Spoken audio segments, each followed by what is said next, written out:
Doctor, buenas noches. ¿Me logra escuchar? Hola, ¿cómo estás? Sí, fuerte y claro.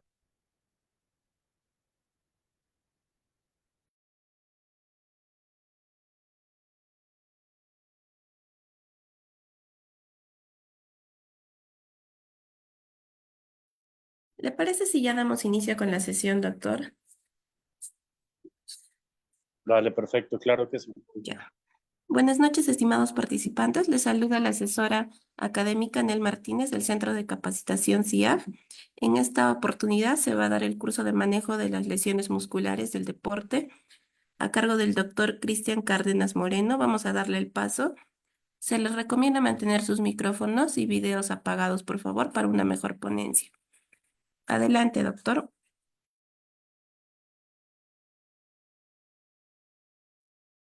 Muy buenas noches, muchas gracias por la invitación en la noche de hoy. Un agradecimiento especial al Centro Internacional de Capacitación Profesional CIPAF.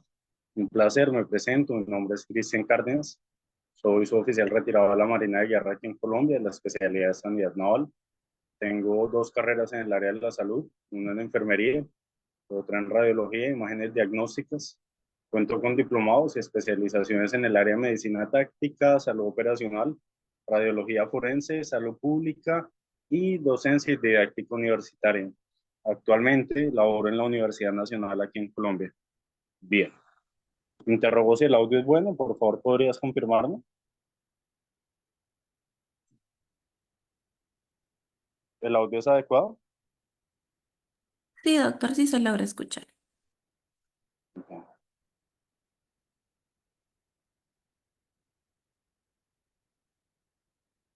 Bueno,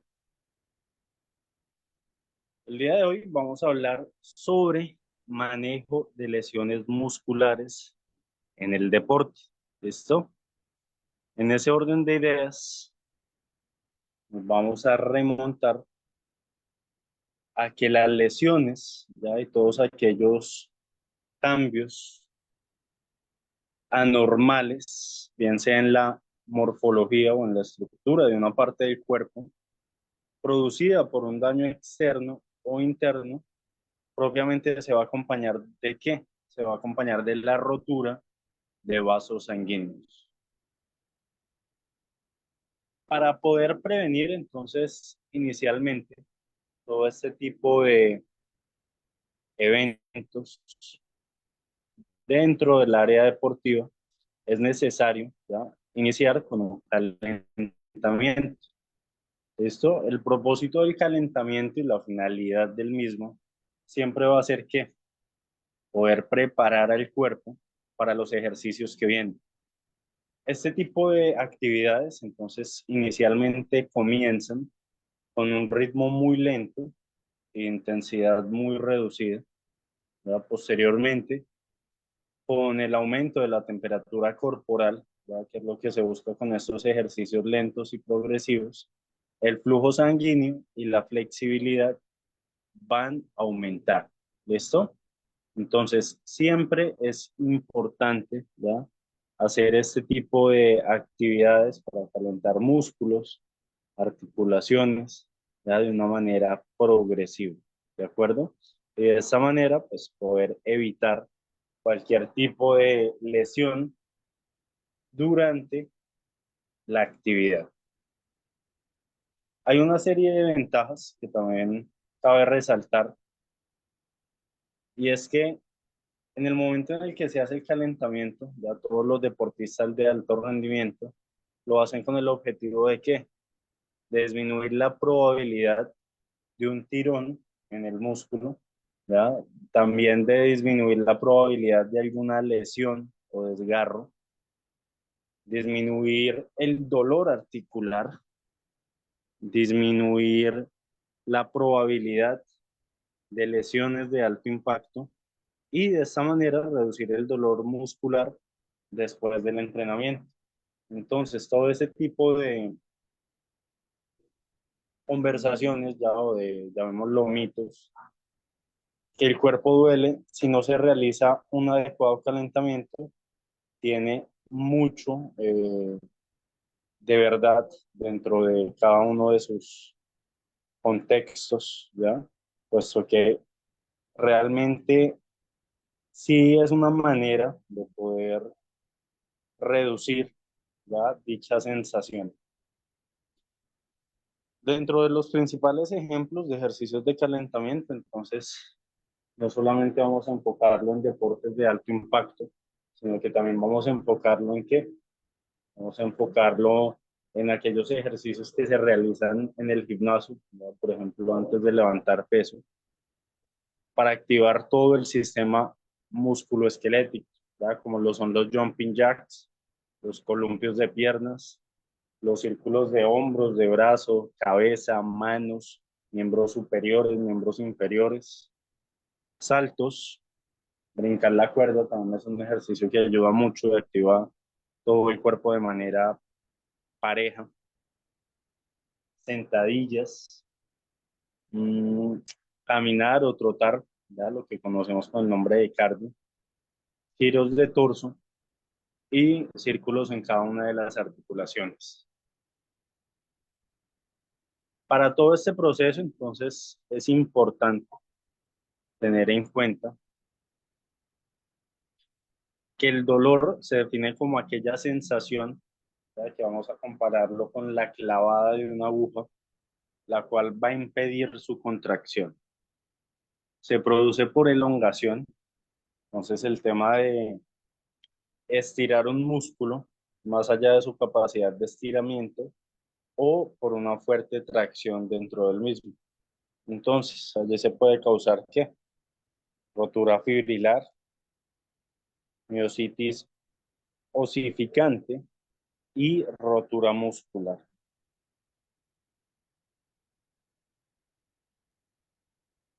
Para poder abordar las lesiones musculares, entonces cabe clasificarlas ya de acuerdo a los grupos musculares.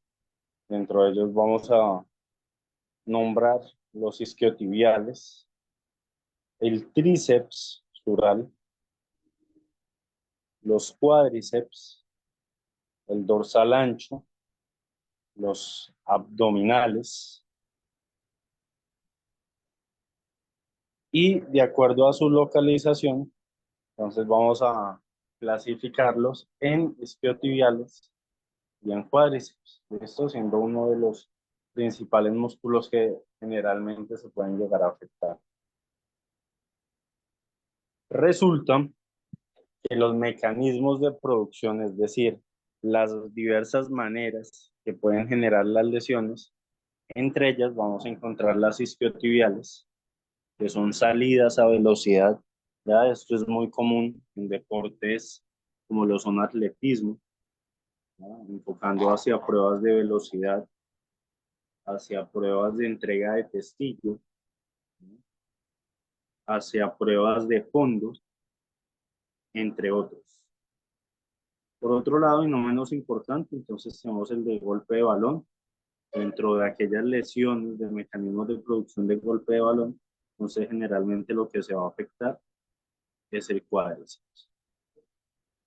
Bien.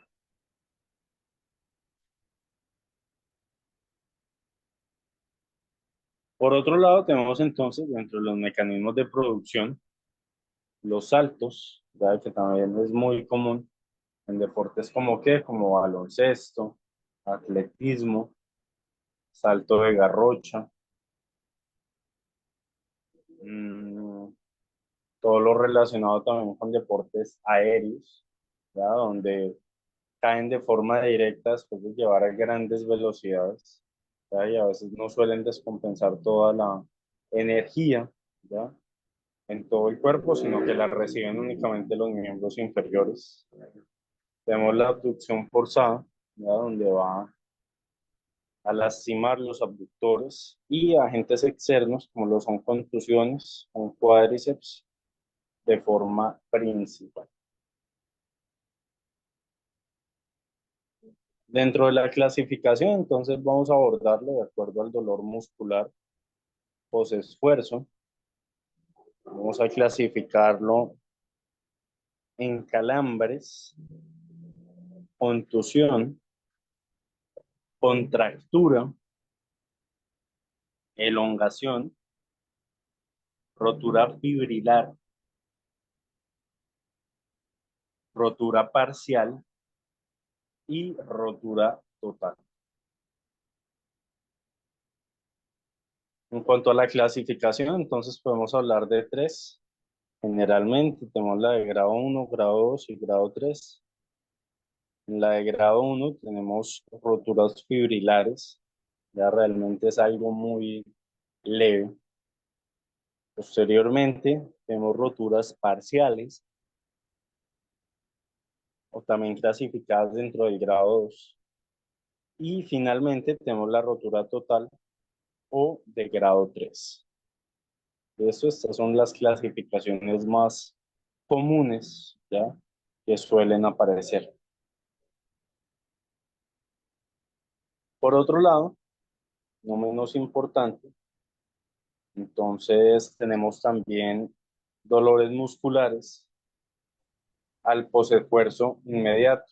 Entonces, este tipo de dolores musculares parecen tras haber realizado un ejercicio intenso de muy alta exigencia, ejercicios de larga duración, fatiga muscular producto de este tipo de eventos, dolor que va a aumentar con la contracción muscular y la fuerza muscular, por su parte, va a disminuir. Finalmente, entonces, debido también a la acumulación de desechos del metabolismo, ya puede haber un dolor de manera casi que inmediata, ¿ya? Al realizar este tipo de esfuerzos.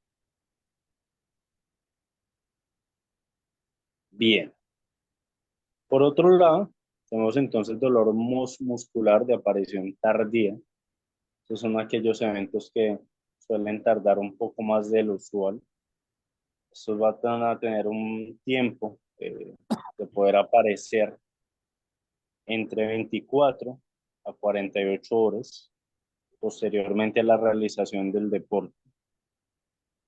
Ese ejercicio desacostumbrado e intensidad fuerte, tenemos los de tipo excéntrico, ¿ya? Principalmente, y pequeñas micro roturas a modo de líneas de Z. Por otro lado, también cabe nombrar, ¿ya? Que la fuerza se va a ir en descenso y finalmente, ¿ya? Tenemos entonces movimientos de dolor agudo, donde el tratamiento similar, ¿ya? Al poder efectuarlo, va a desaparecer en un lapso entre 5 a 7 días. Bien. Por otro lado, no menos importante, cabe entonces traer a colación algunos conceptos que suelen confundirse, entre ellos la luxación, el esguince, un trauma, una fractura, ¿ya? Que son términos que a veces se pueden asociar, pero que realmente son muy diferentes. Entonces, vamos a abordar una luxación como aquella separación, ¿no? Que se puede ejercer en superficies articulares por caída. ¿Listo? También se pueden generar a partir de impacto directo o de estiramiento. O sea, literalmente la articulación queda por fuera de su lugar. Dentro de esto podemos hablar de dedos, codos, hombros, ya que son las articulaciones que generalmente suelen salir de su sitio de encajamiento debido a que son muy inestables. Ya lo más común que suele ser los hombros. Los hombros posteriormente a una caída o un deporte de alto impacto. Dentro de los síntomas, ya que puede generar algún tipo de luxación, tenemos un dolor intenso, una limitación también en la movilidad, ya que a veces se suele confundir con fractura, inflamación, impotencia también funcional, deformidad de la articulación, ya que pues la articulación como tal está por fuera de su sitio deseado. ¿Cuál va a ser la manera en la cual se tiene que actuar ante este tipo de sucesos? Entonces, inicialmente en las luxaciones es importante aplicar frío local, colocar la articulación afectada ya de manera elevada, no dejarla descolgar porque duele más. Inmovilizar, dar reposo, no aplicar pomadas antiinflamatorias ni administrar analgésicos para no enmascarar los síntomas y trasladar al centro médico. ¿Por qué? Que muchas veces entonces se puede administrar analgésicos, ya generalmente paracetamol o también conocido como acetaminofén, ya que es lo que más se usa en el caso de dolores locales. Y el paciente pueda que el dolor se disfrace y tal vez ya no sienta la incomodidad. Pero en el momento en el que el medicamento deja de hacer su efecto, ya el dolor puede aparecer nuevamente. Y si no se cuida de manera oportuna, si no se diagnostica de manera oportuna, aunque se puede diagnosticar con imágenes de rayos X convencional. Esto es una manera bastante mm, común, ¿ya? De poder verificar, ya si hay algún tipo de luxación. Y también posteriormente al evento, entonces se va a realizar un rayos X de control, ¿ya? Con el objetivo de verificar si la articulación nuevamente quedó en su sitio deseado. Por otro lado, tenemos entonces todo lo relacionado con traumatismos en extremidades. Traumatismo como tal, vamos a entenderlo como una lesión producto de una consecuencia de la aplicación de una fuerza sobre un punto específico, ya sea de forma directa o de manera indirecta. Dentro de estos traumatismos en extremidades, entonces, nuestra articulación, motivos de riesgo vital y también aquellos que pueden generar secuelas discapacitantes. Dentro de los traumatismos en cara, cráneo, tórax y abdomen,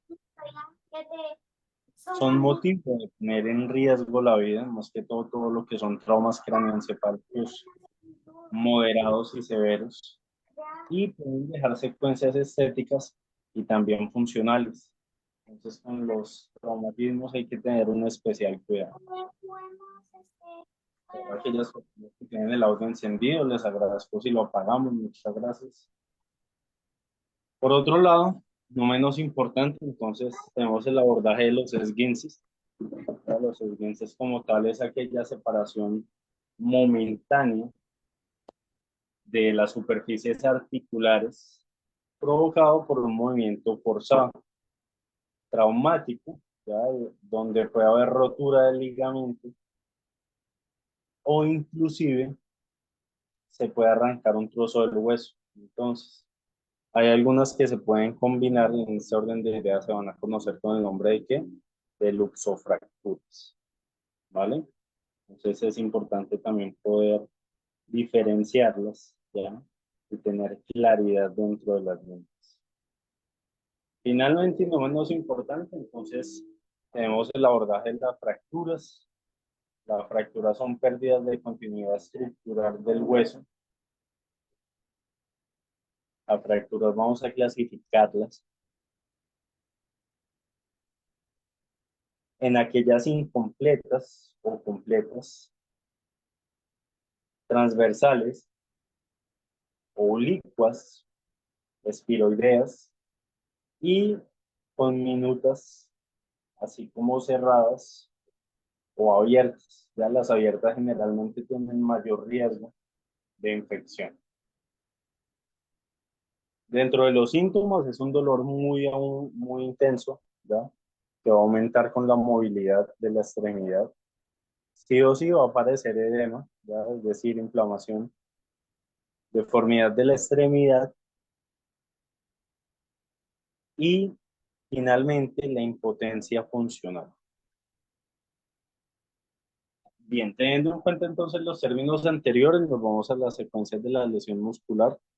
Vamos a entender que el orden de esta es una lesión miofibrilar, una degradación celular, posteriormente una fase fagocítica, la cual va a variar entre 4 a 6 horas. y el proceso regenerativo o recuperación, ¿verdad? Que va a tardar entre 10 a 15 días. Importante también valorar los calambres, tener en cuenta que este tipo de contracciones dolorosas intermitentes de fascículos musculares con acortamiento máximo del músculo, pues suelen ser mucho más común de lo que se piensa. En ese orden de ideas, decimos que es importante, ya dentro de los calambres, identificar qué desequilibrios hidroeléctricos, identificar deficiencias en cuanto a la hidratación, verificar si hay isquemia local relativa, ya que por algunas circunstancias no esté pasando oxígeno, ya no esté llegando oxígeno pues al lugar deseado, dolor de aparición inmediata, breve, intensa, irreversible y preparación física deficiente.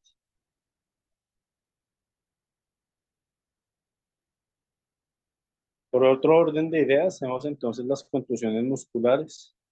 Vamos a entender una contusión muscular como aquella que por su parte se puede producir en diferentes grados de contracción muscular, ya sea resultando mucho más grave cuando el músculo se encuentra contraído, desde leve hasta la rotura de fibras y la movilidad de flexión de rodilla, la cual va a ser mayor a ¿qué? Mayor a 90 grados.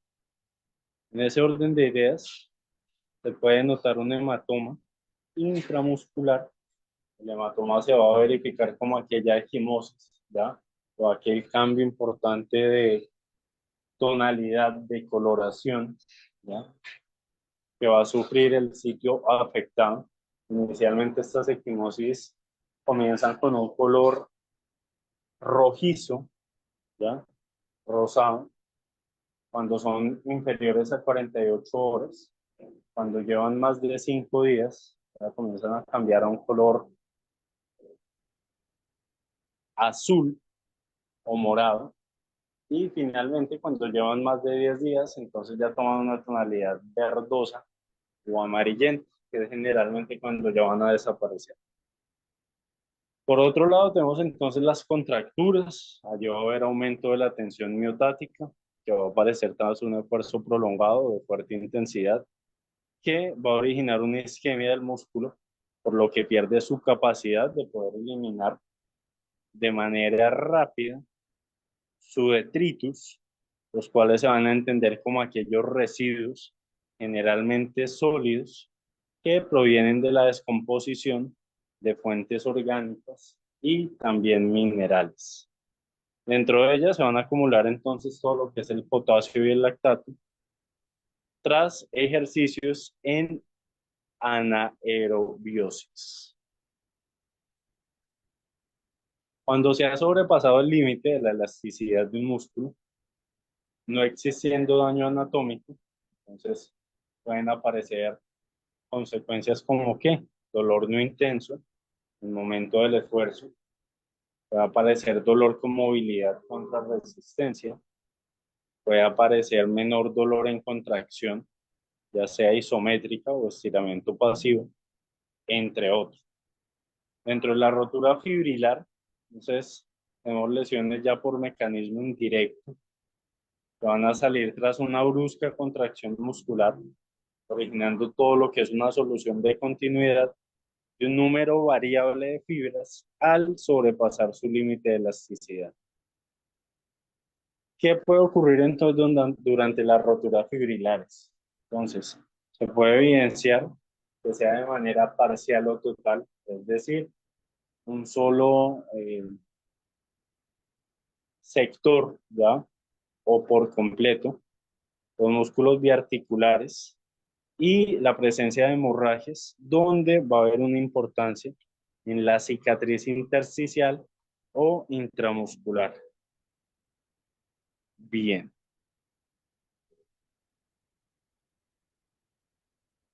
Dentro de la rotura fibrilar, entonces la de grado 3, vamos a conocerla ¿ya? Como una rotura muscular.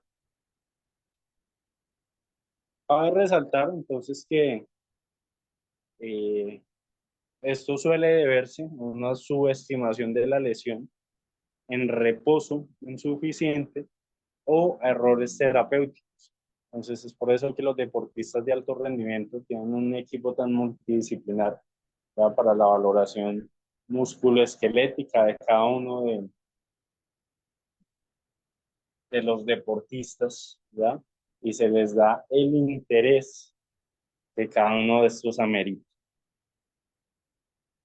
Por otro lado, tenemos entonces atrofias, ya sea recidivas, granulomas cicatriciales, hematomas enquistados, miositis osificante y todas con un dolor muscular al esfuerzo.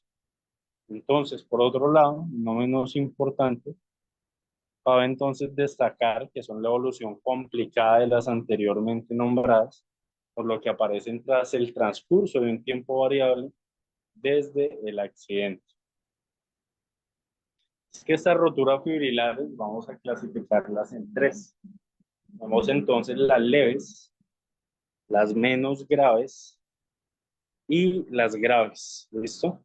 Entendida las leves como aquella que va a englobar contusiones banales, calambres, dolor. Tenemos las menos graves donde vamos a incluir roturas fibrilares y contusión con rotura fibrilar. Dentro de las graves ya son roturas de manera parcial o total, donde la complicación de estas lesiones, aunque sean de un menor grado de gravedad inicial, pues pueden empeorar con el pasar del tiempo. Para todo ello, entonces es evidente, voy a tener en cuenta siempre un diagnóstico diferencial. Dentro de ella tenemos la distensión, el desgarro, la elongación y el estiramiento. Ya tenemos lesiones musculares grado 1, como lo son esguinces, rupturas fibrilares, roturas parciales o deformaciones muy superficiales, ya las cuales vamos a clasificarlas de primer grado. Entonces, para poder valorar las lesiones musculares, que es importante, para valorar las circunstancias del accidente. Entonces, dependiendo de la gravedad de la lesión, el paciente va a referir el momento exacto en el que tuvo ese dolor. Ya en las lesiones graves o menos graves, no recordándolo en las leves. ¿Listo? Entonces, se le va a dar la importancia que requiere, pero pues cuando son problemas que lo ameritan. ¿Listo? Lo contrario son traumatismos muy leves y superficiales. Por otro lado, tenemos entonces momentos de aparición del dolor.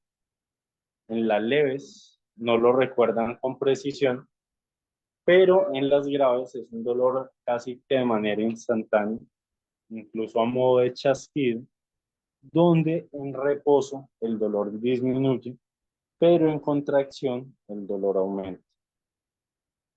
En cuanto a estas evoluciones inmediatas dentro del proceso de la anamnesis, hay que poder continuar con la actividad normal, aún con disminución de su rendimiento. Ya es importante hacer una inspección bastante concreta, detallada, principalmente en pacientes en evolución, realizar una palpación. Siempre se tiene que hacer un buen examen cefalocaudal. No hay que omitir este tipo de partes dentro de la valoración de la medicina. La palpación entonces tiene que ser cuidadosa y suave, no puntos dolorosos concretos o contracturas, puntos dolorosos concretos, elongación, roturas y el signo del hachazo, los cuales ya van a ser signos graves para identificar.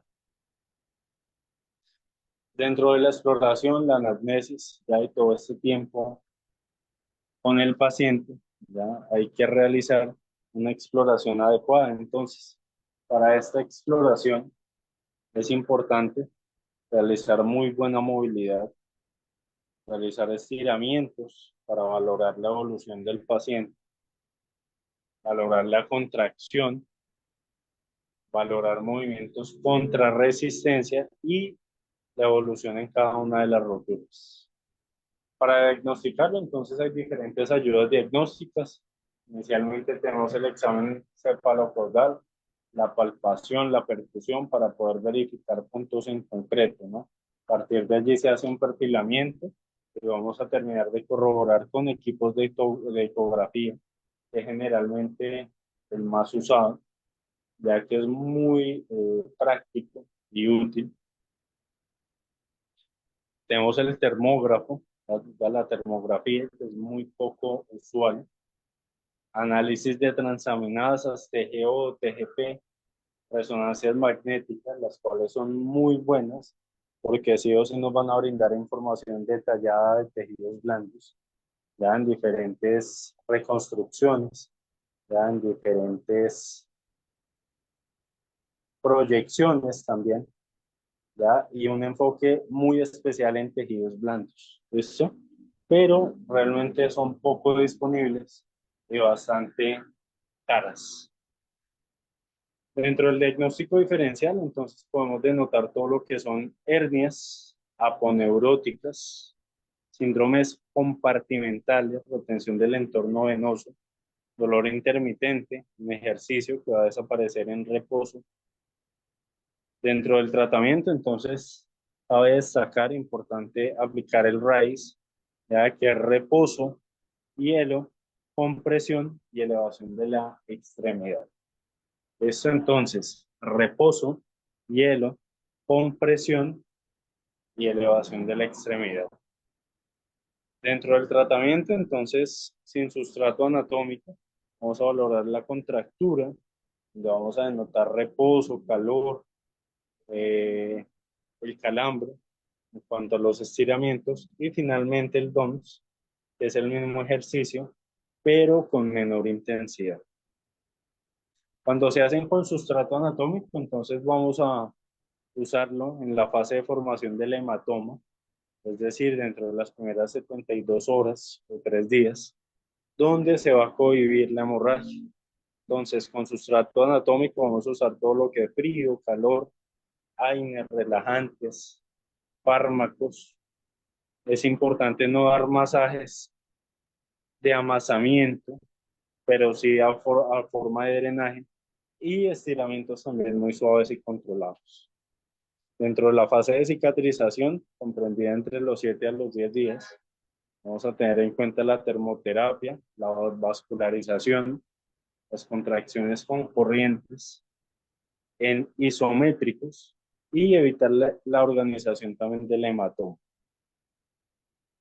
Pasado entonces dicha sensación de dolor, hay que enfocarnos en un entrenamiento muscular dinámico sin carga inicialmente, ejercicios dinámicos posteriormente, pero con aumento de carga, posteriormente estiramientos para mejorar la amplitud del movimiento y entrenamientos de coordinación, así como de propiocepción, aumentando de manera gradual la actividad en el músculo que de una u otra manera se le dio limitación de movimiento, así como entrenamientos específicos en el deporte.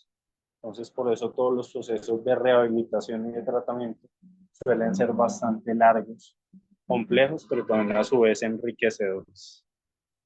Pasado dicho dolor, entonces se va a trabajar eminentemente de manera activa. Se van a hacer varias sesiones de poco tiempo, sin llegar a la fatiga. Se va a llevar a cabo una rehabilitación exacta, ya y coordinada entre el especialista y el fisioterapeuta, así como el uso del agua para realizar ¿qué? Algunas actividades terapéuticas, contributivas, de rehabilitación, de tratamiento dentro del agua. Es importante tener en cuenta que se va a aconsejar la reanudación de la actividad únicamente en el momento en el que desaparece el dolor con estiramientos, evitando aceleraciones máximas.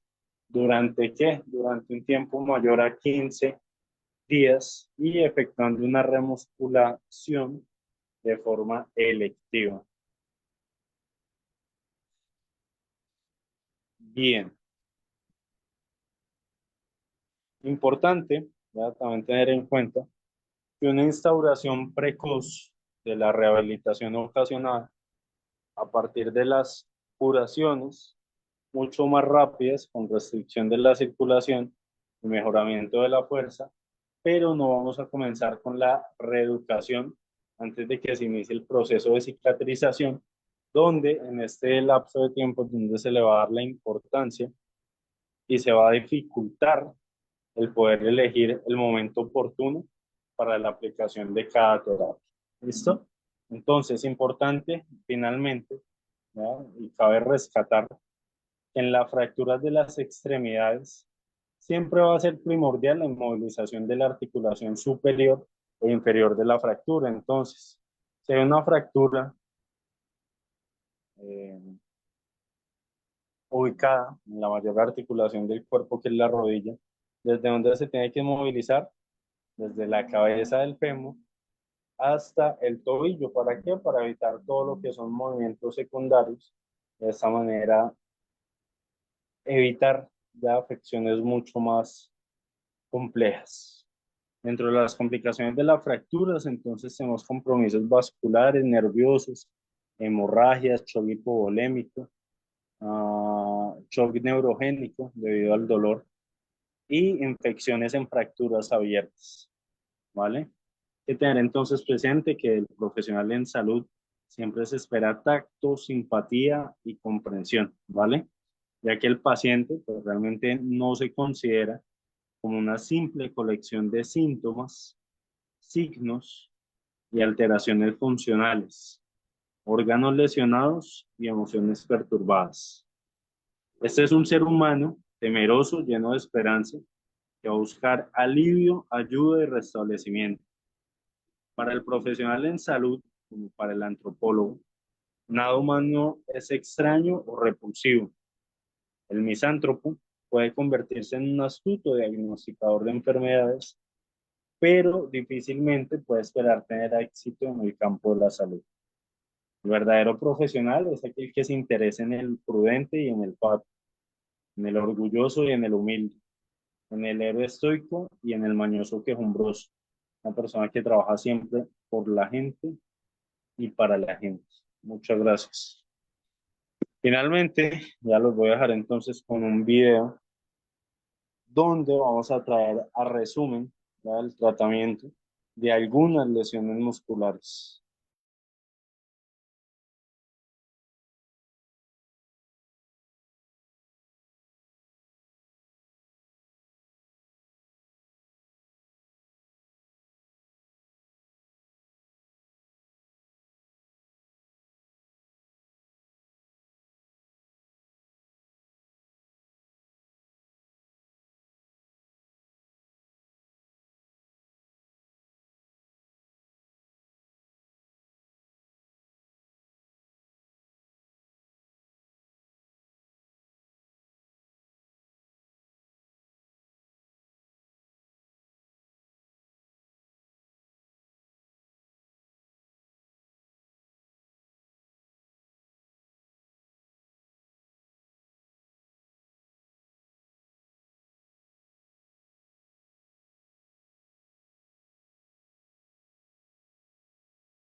Hay los músculos, nuestros pobres músculos, cuánto les exigimos, cuánto trabajo les damos, y menos mal que se los damos, esos que hacemos o que hacéis actividad física, deporte, porque necesitan, he dicho pobres músculos, pero realmente a los músculos les gusta el movimiento. Lo que quizás no les guste tanto es los movimientos muy intensos, muy exigentes. Ahí es donde pueden venir las lesiones, y de eso voy a hablarte, de todos los grados y tipos y formas de lesión muscular y unas pequeñas pinceladas sobre su recuperación.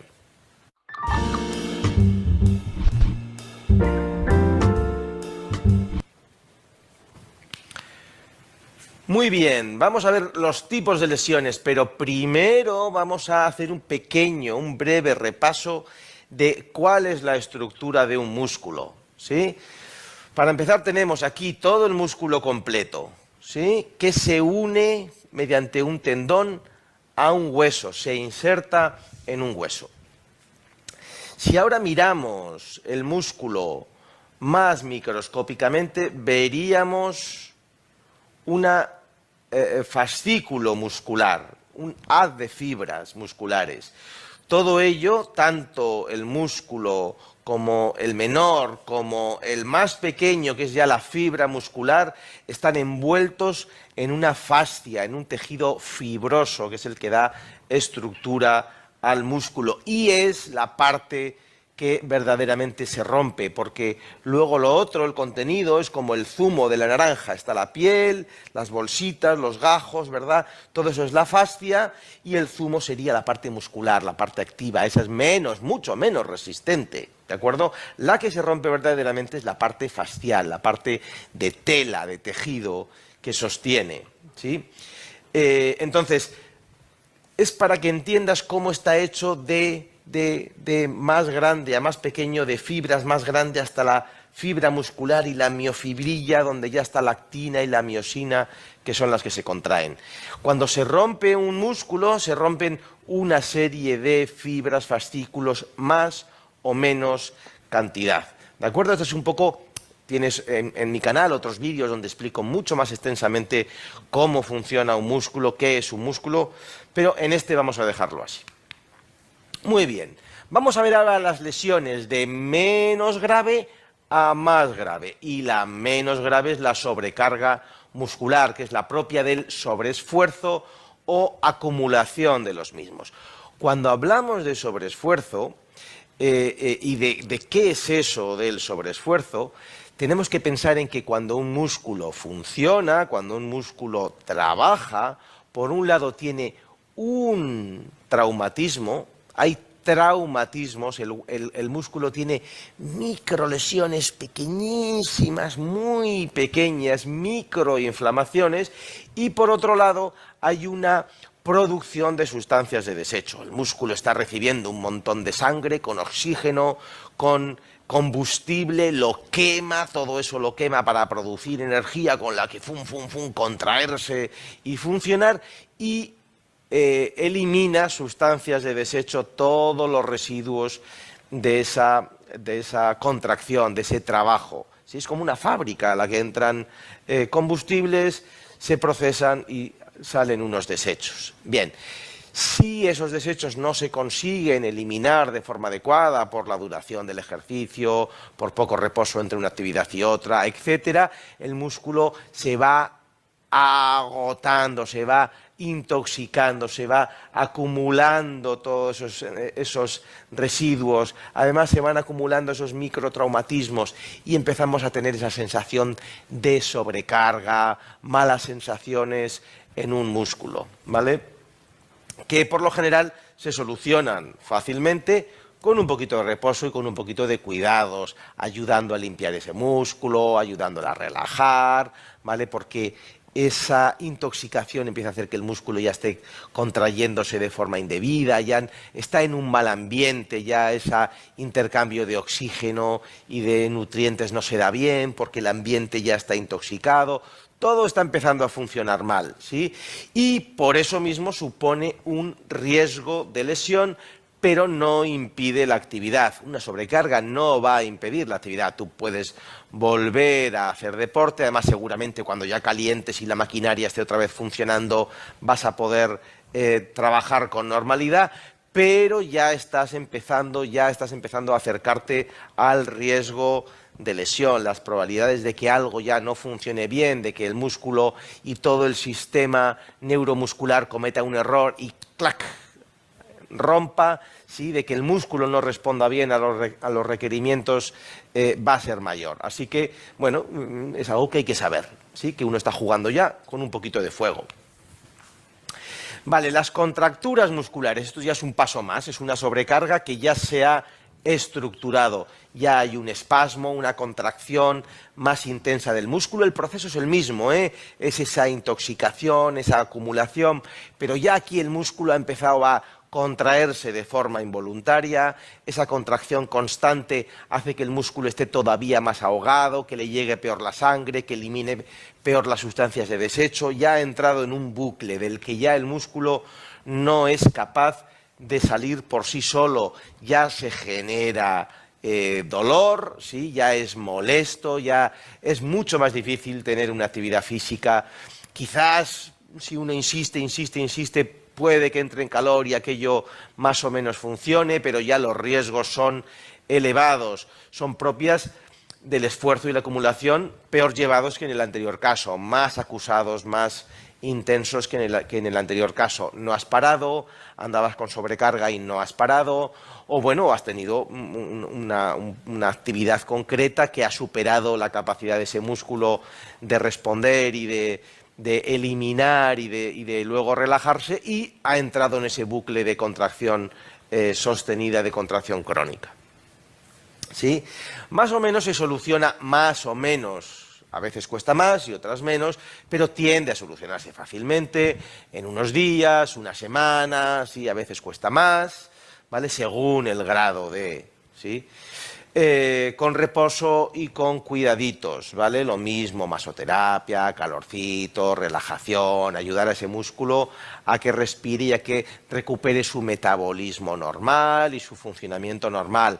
Respetarle, no volverle a llevar a la batalla, ¿sí? Para que pueda recuperarse, ¿vale?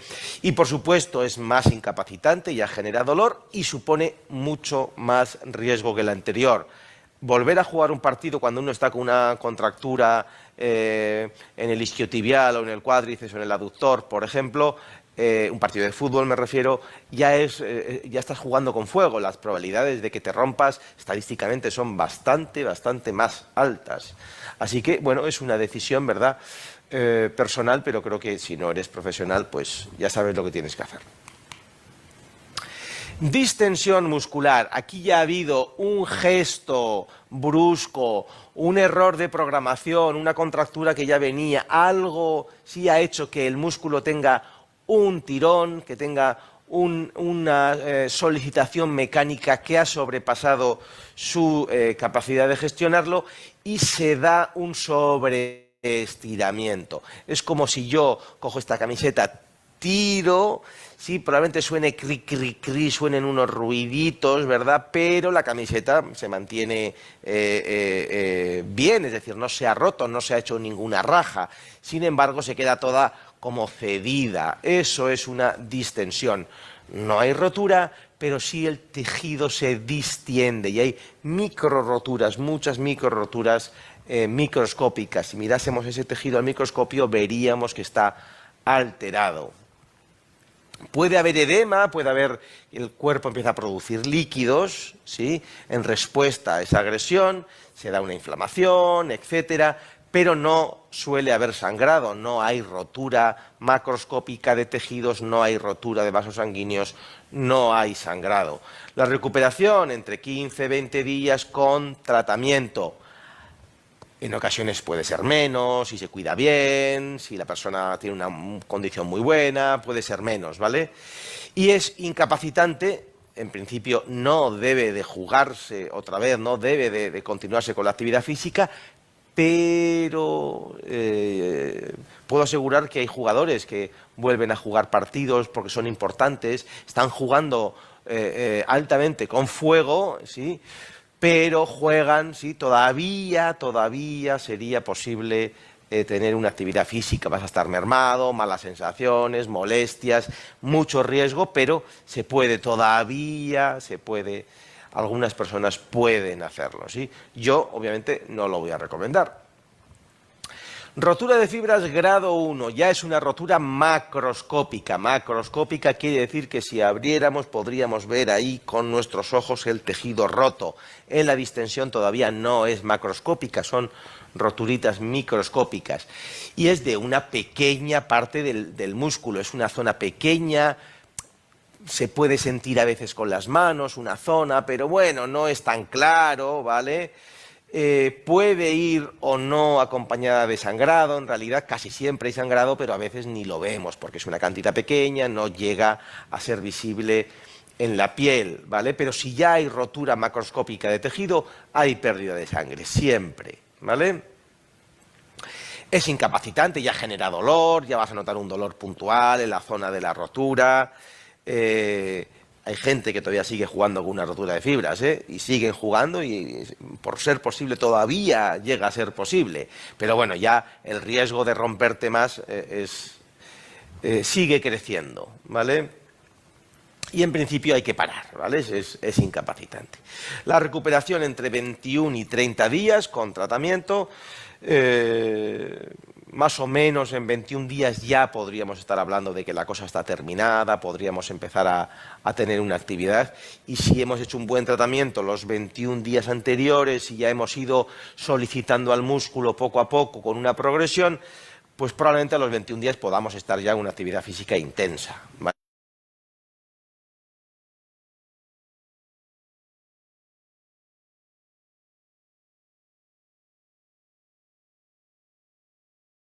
Bueno, perfecto. Nuevamente agradecerles a cada uno de ustedes por su tiempo en la noche de hoy. Recordarles que posteriormente se hará la entrega de cada uno de los certificados a través de los diferentes canales de comunicación, donde ustedes hicieron contacto con cada uno de nuestros asesores, así como enviarles el material de apoyo dado en la clase. Sin más que agregar, les deseo una excelente noche. Muchas gracias por su tiempo y por su confianza en el Centro Internacional de Capacitación Profesional. Muchas gracias, un fuerte abrazo desde Colombia. Buen viento y buena mar. Feliz noche para todos.